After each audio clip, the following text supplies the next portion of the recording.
You mentioned Colonel Grusch there. Now, this is a massive talking point in this UFO space. Now, for anyone who's not familiar, Colonel Grusch was testifying in the House Oversight Committee under oath that we are in possession of a non-human extraterrestrial spacecraft. This included, was it near 40 witnesses? Yes. Yes. Who were those witnesses? Do we know? Do we know? Yeah. Some of us do, but not everybody knows. Yeah, but the Senate Intelligence Committee knows. The staff people in the Senate Intelligence Committee and the members of the Senate Intelligence Committee know who they are, and they know what it is they've told them. And these are the people that Colonel Grusch or Major Grusch was referring to when he said, like, he has talked directly with people that are directly personally involved in an ongoing UFO crash retrieval program, and secondly, in a back engineering program of trying to back engineer the technology that's been recovered from these craft, because they're attempting to build a weapons system, in a propulsion system, using the technology that they're trying to recover from these UFOs. And he testified that both of those programs exist. And it's important to remember that, again, the United States Defense Department, Office of Pre-Publication Review, Security Review, have approved that testimony. So that's an important thing to keep in mind. And many people, maybe if they're hearing that for the first time, they may be thinking, okay, this off the wall guy who's finished his military career and he's spun this story, but this is quite a well respected guy throughout his career, right? Well, that's putting it mildly. Yeah, he was a major officer in the global intelligence center that people didn't even know that existed. But there's a global intelligence center. And he was also a high-ranking member of the National Reconnaissance Office, which is in charge of all satellite surveillance on the planet. Now, this is an extremely high-ranking guy. He was actually assigned by the United States Pentagon to be a member of the Special UFO Task Force inside the Pentagon, inside the Office of Naval Intelligence. It was the organization that was put into place after Lou Elizondo resigned and went public about what was going on. They wanted to be able to say, well, there's no such thing as the ATIP program, the Advanced Aerospace Threat Identification Program that Lou Elizondo, we don't know who Lou Elizondo is. We've never heard of him. There's no such program. And what they did is they closed down the program and they snuck it over and put it in the Office of Naval Intelligence. And David Grusch was one of the people that was an official in that organization.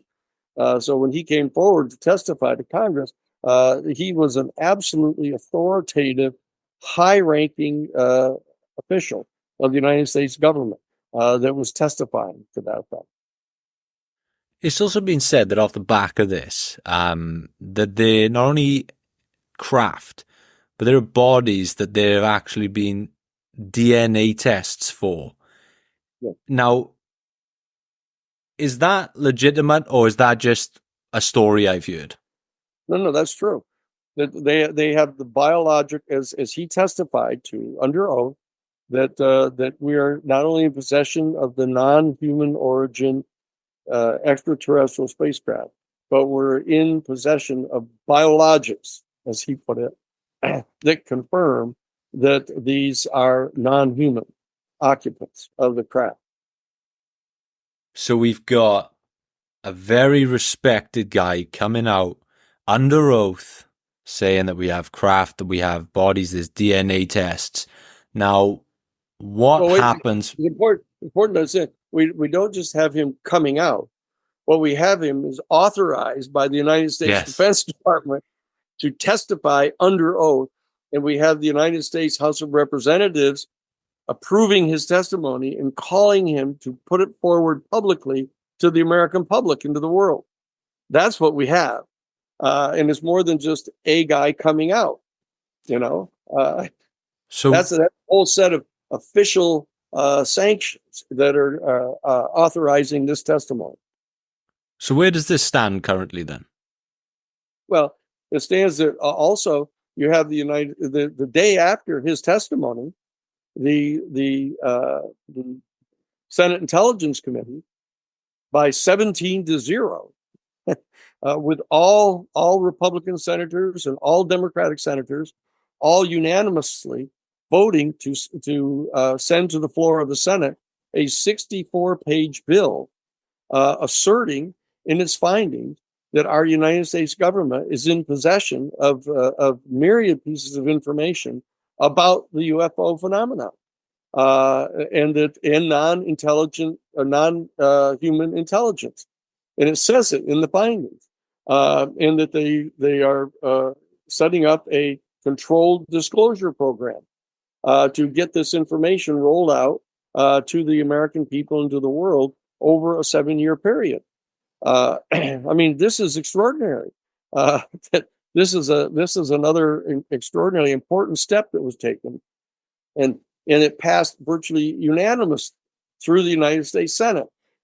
Okay, and it went over to the House side, and we do know that the 64-page bill was kind of honed down to a 24-page bill. But the reality is the 24-page bill that was passed by the House and therefore has been passed into law and signed by President Biden, which is the law, has now mandated that all 6 of our United States military services, all 18 of our United States intelligence agencies, all 32 of our United States Defense Department agencies, and they all are ordered to gather together every single piece of information they have acquired pertaining to the UFO phenomenon and the non-human intelligence this understood to be responsible for it, are to gather that all together and have it available in a digitized and retrievable form by October 18th of 2024.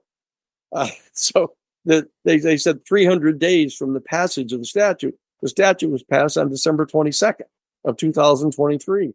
And so you compute it out, and we're talking about October 18th of this year. They are ordered to have all of that information gathered together and have it be made available as soon as possible, right thereafter, to the National Archives.